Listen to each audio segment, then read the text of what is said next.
Hey everybody, good morning. Thank you so much for tuning in. Welcome back to my channel. Now today's little video is going to be a wee bit of a behind the scenes kind of video like I used to do back in the very olden days before it even got onto to YouTube. But we run a Facebook page called Strange Places in Scotland, just in case you didn't know. We have about 50 odd thousand subscribers. And we try to get a post on every day, but it's not always possible to put a post on every single day. So sometimes we do post 2 or 3 times a week, but people send us ideas about what to do and if we could go and like investigate things. So today, for example, we've got 3 things. Somebody sent me details about the steam train that's coming this week. That's on Wednesday. I've been sent details about puffins back at Auchmithie, 25 puffins. At Auchmithie, so I'll do that tonight. And then at the moment I'm heading into Dundee, which I've got to go into Dundee anyway. But while we're in Dundee, we're going to film a bit about James Chalmers, who I have featured, I think, before. But somebody was asking if we could show the grave of James Chalmers. Now, James Chalmers, in case you didn't know, he actually invented the adhesive postage stamp. So if it wasn't for him, there'd be basically no postage. And he came from Arbroath, which actually I didn't know. I thought he came from Dundee. So there is a plaque in the Slessor Gardens, and we'll go and film the grave while we're up in Dundee as well. So I'll take you along and just show you the kind of things we do for Spiz. And if you want to check out our Facebook page, it is Strange Places in Scotland. We're also on Instagram and TikTok, but they're kind of secondary channels. But the Facebook is our main channel at the moment, folks. So Strange Places in Scotland, go and join if you've not joined already. And let's go into Dundee and later on Auchmithie.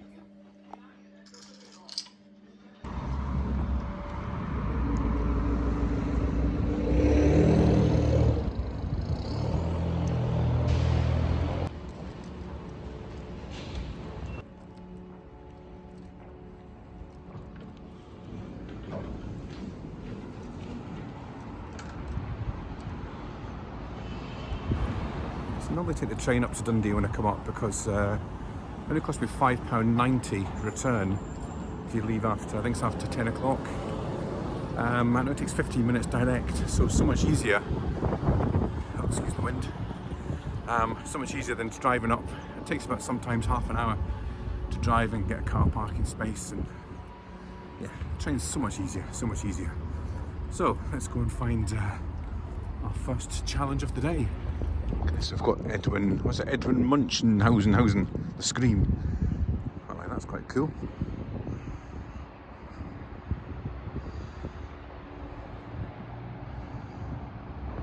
And some giraffe artwork here as well, which again, is quite cool. Some Dundee flower beds, looking very spring-like. This trail down here, this is the famous Dundonian. So this James Chalmers, look at it, it's the second one in.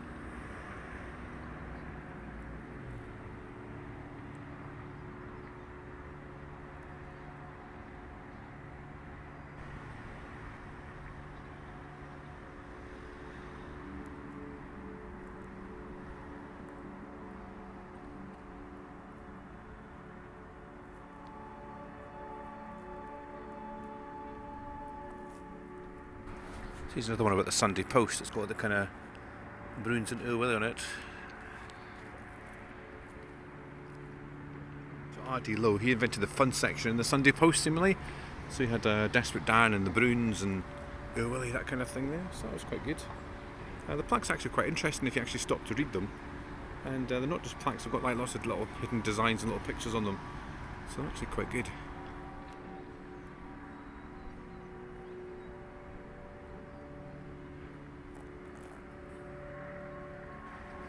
Inside that box there, that's Dundee's premier ice cream shop, Jeanettes Gelato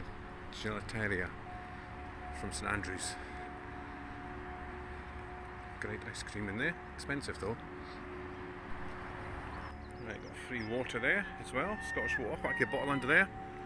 Shut up, seagull, bane of my life. See, these areas are nice here.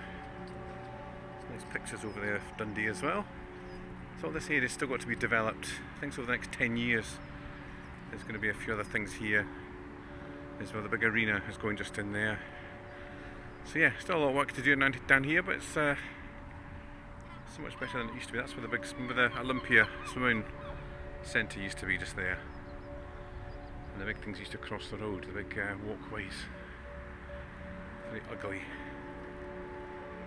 What's to say in another 30 years this will be changed again. It's Cairds Hall. Been there numerous times, numerous concerts. Bit dated now though.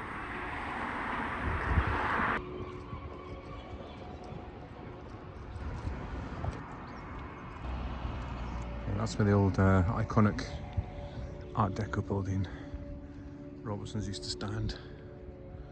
Gone, burnt down.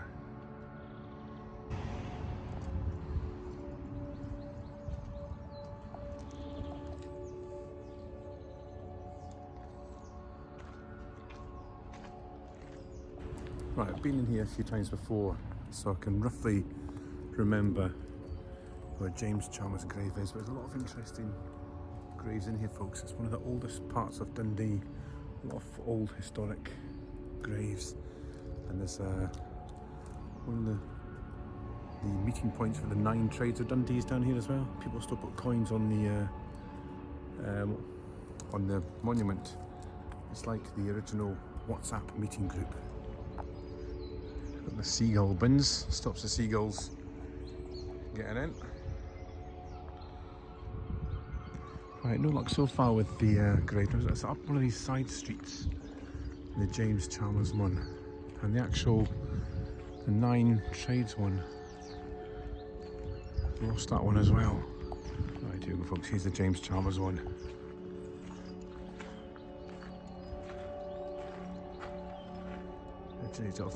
Adhesive postage stamp. So we're going to do a wee Spiz video here, just the second part. I've done the wee bit down at the Slessor Gardens, so we'll do the little bit here, and this will go on our Facebook page as a little Spiz for Arbroath, inventor of the postage stamp. These weird looking trees in here. Imagine this at night, this would be well spooky. Look at them. Now, they've got a funny name, these trees, don't they? I can't remember.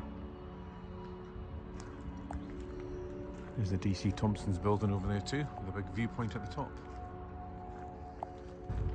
Right, we've spotted the 9 trades one, folks. This is where they all used to meet, this little point here.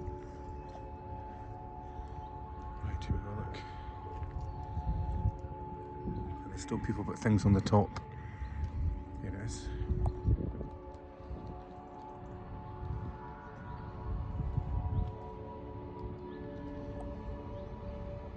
Right, I'm going to leave a Spiz badge here on the,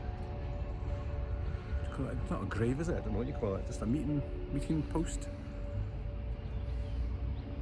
Yeah, it's weird to think all these years ago people used to meet here. This was the actual meeting place of all the traders from Dundee.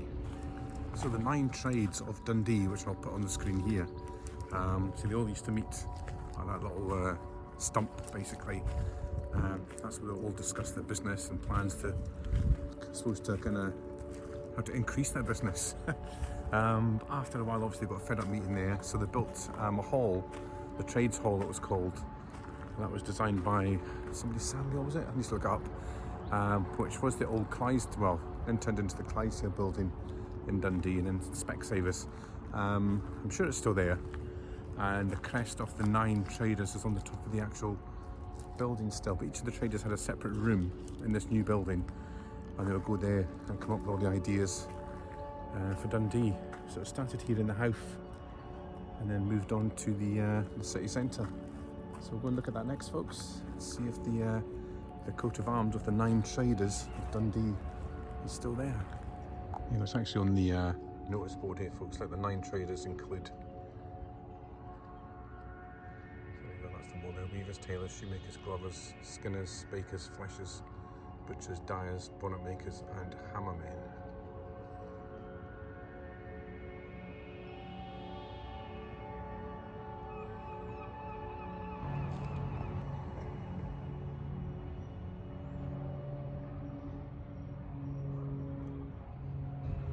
Right, there's more in the back here, folks. It tells us actually, look, the 9 trades were signed at the house, blah, blah, blah, blah, blah.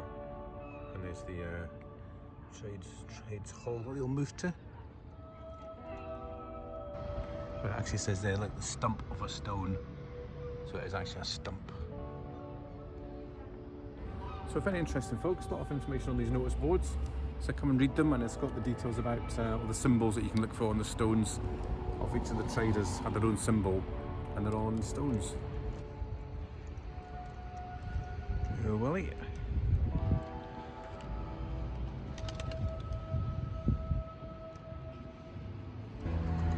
So McManus Galleries is always worth a visit. Don't have time today, but we're on Chapel Street. There's a little plaque down here to say it's the shortest street in Dundee. Surely the shortest street in Dundee. Dundee's leaning building. What's that up there?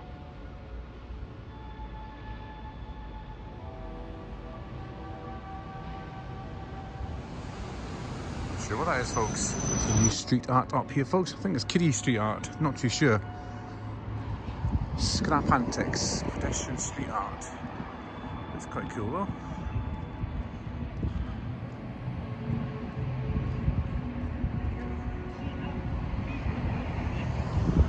That could be done by that seagull. There's this little kind of emblem up there.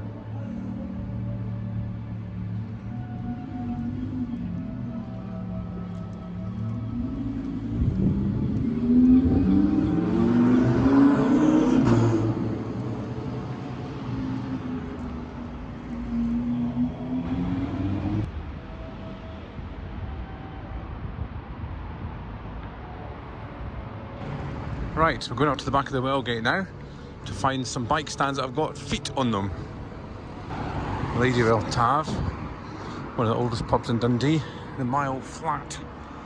Up there, just love staying in there, all the windows open. That was a great place to stay. I'm going to stay there for a couple of years, but really nice place. I actually bought that one there, brand new. It was £35,000, folks. For a city centre 2-bedroom modern flat. I'm going to have a quick look at Wellgate Park while we're here. I've been up here for years, folks, in this area. Yeah, I don't come to Dundee as often as I used to, and go for a wander around. Need to get back to kind of doing it. There's lots of interesting things to see in Dundee, believe it or not. So we've got like one of these monkey puzzle tree things. There's some mosaic art over there. Picnic benches. Yeah, so this is a forgotten park in Dundee. I think this was used for shows because the little theatre's just there. So I think maybe they used to do shows here as well. This is another little area I'm going to do a quick spizz in. These are the kind of things that people like to see on our channel. So while we're up in Dundee, we'll do a wee spizz whiz, we call it, little video, and to show people about forgotten things in Dundee. There's more art there, folks. Now, I remember once, I think it was here, the Radio 1 Roadshow came with Peter Powell into this little bit here. You need to actually look it up online and see. Right, I think this is the bike stands here, folks, that have got feet outside the library.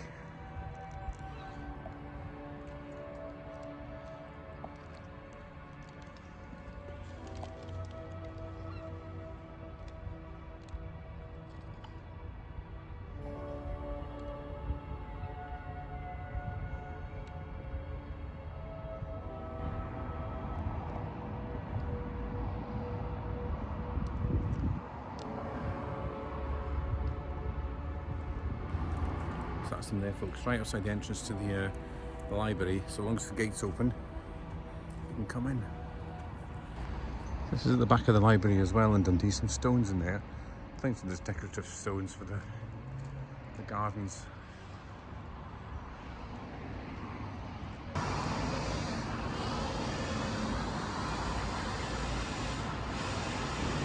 I just looked it up online, folks, and yeah, it was 1981 when Radio 1 came to Dundee for the week. And yeah, Peter Powell came here. We came up to see him. There was DLT, Paul Burnett. So in those days there was no internet, nothing, it was just in the paper or you heard it on the radio. So we all rushed up here when they announced they were playing here. I think it was 5:30 at night, the tea time show. And they were throwing like t-shirts into the crowd just right here. 1981. And the clock's just chimed 2:45. This has been here since day one.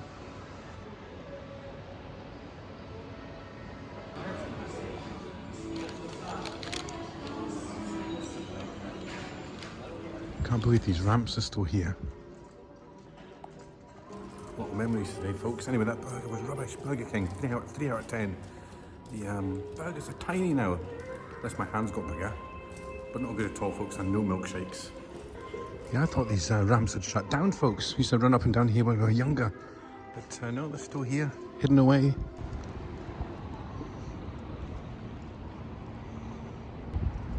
Right, heading back to the station now. I must say the Wellgate Centre was the most depressing place, folks. How it's changed over the years. Back in the 70s, I know it's like years and years ago, it was the heyday with fountains and hundreds of shops. Now it's just an absolute, it's just a state, folks. Nothing in it, charity shops and that's it. So anyway, I managed to get 5 or 6 different things there to put in our Strange Places in Scotland page on Facebook. We'll just spread them out over the week or so. We'll see how well they do, all the unusual things in Dundee.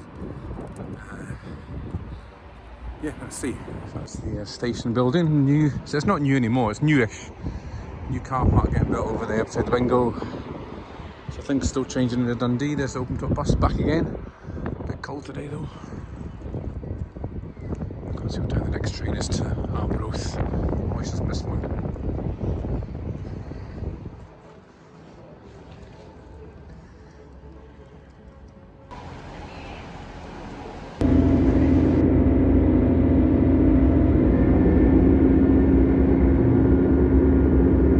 Vintage tea room to get some scones, folks.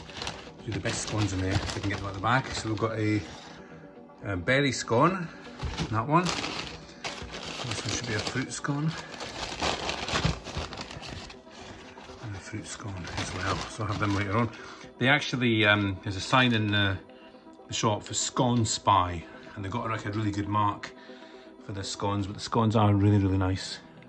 So I was home for half an hour, we'll charge the phone up. And then we'll head down to Auchmithy to add some more Spizzwizzes onto our video. Hopefully we'll see some puffins. So stay tuned, folks. We'll be back shortly with a Puffin Special, hopefully.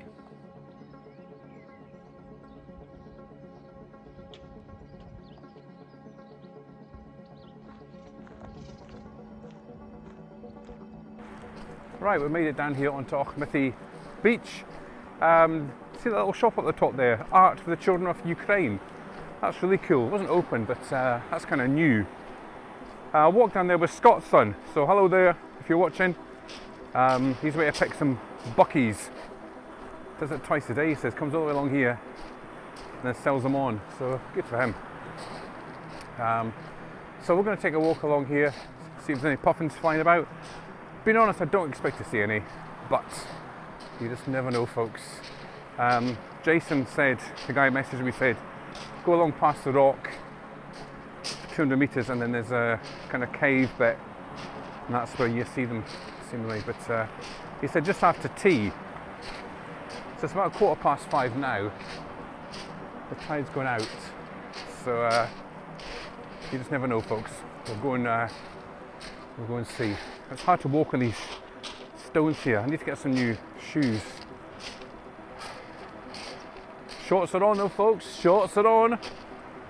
It's going to be a wee mini heat wave here in Scotland allegedly this week. Got to 20 degrees up north today, but only 12 degrees here. But I think tomorrow afternoon and Wednesday, right through to Saturday, it's going to be sunshine. So I might get a wee afternoon on my balcony, which will be nice. Right, I'm going to put the camera away until I get further along because I'm scared in case I fall. Look at this, somebody's got a chair and just left it here. I'll probably come up here every day and just sit. The lonely chair.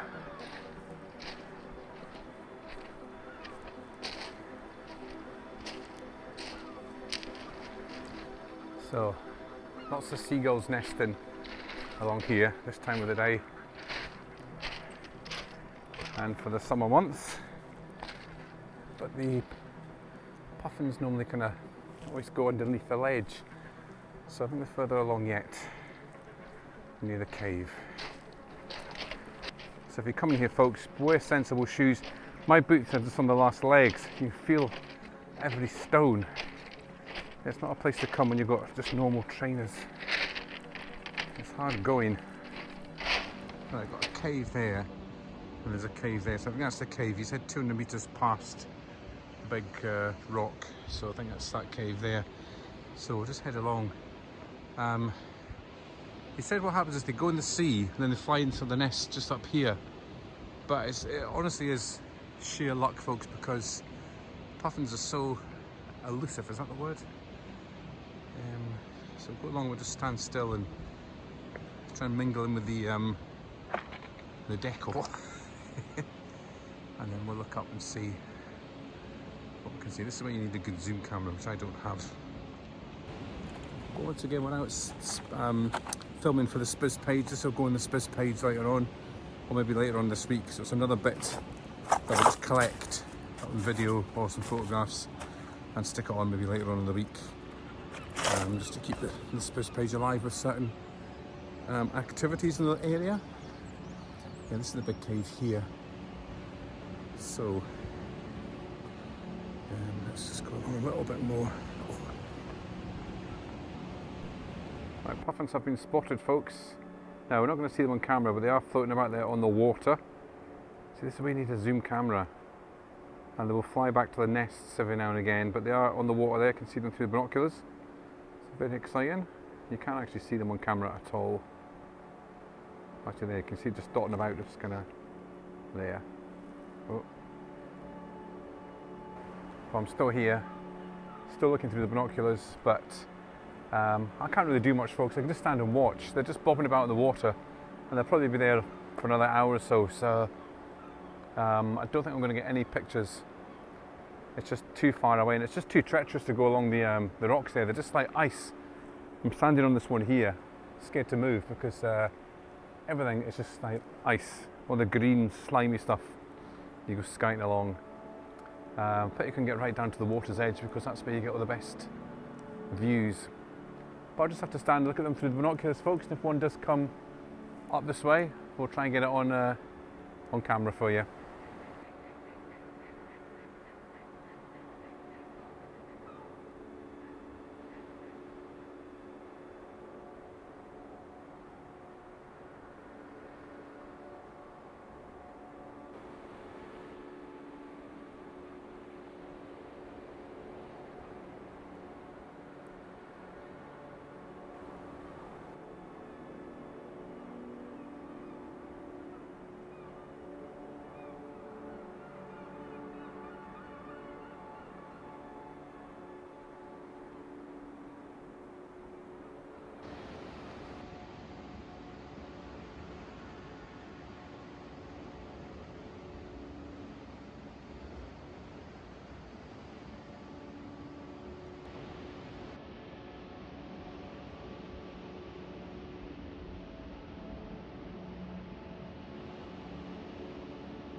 Right, folks, that was a good 40 minutes here, 45 minutes. I'm going to head back now. It's about 6:15. I think they'll be there for another couple of hours. They're normally until sunset, which is another hour and a half maybe. Then they fly back in. So maybe come down one night when the sun's setting, and we'll maybe see them fly back into the nests. So the nest could be anywhere along these cliffs. It could be anywhere. But they normally hide themselves right in, so you don't really get to see them at all. But that was really good. Enjoyed that. I'm not a bird spotter, but it's good just to see puffins. Something slightly a wee bit unusual. Normally see them away along in Crowton, but I've never actually seen them here at Auchmuty before. So thanks, Jason, for the heads up. Appreciate it. And I think that's it, folks. That's another thing we're going to stick on the Spiz page. So there's a few things we've collected today. So just over the space of a few hours, we've got about maybe 5 or 6, 7 posts that we can put on our Spiz page over the next 7 to 10 days. So hope you've enjoyed the behind the scenes look at how we get some Spiz posts accumulated. And we'll see you on the next adventure, folks. Thanks so much for tuning in. Remember to like and subscribe. And we'll see you all very soon.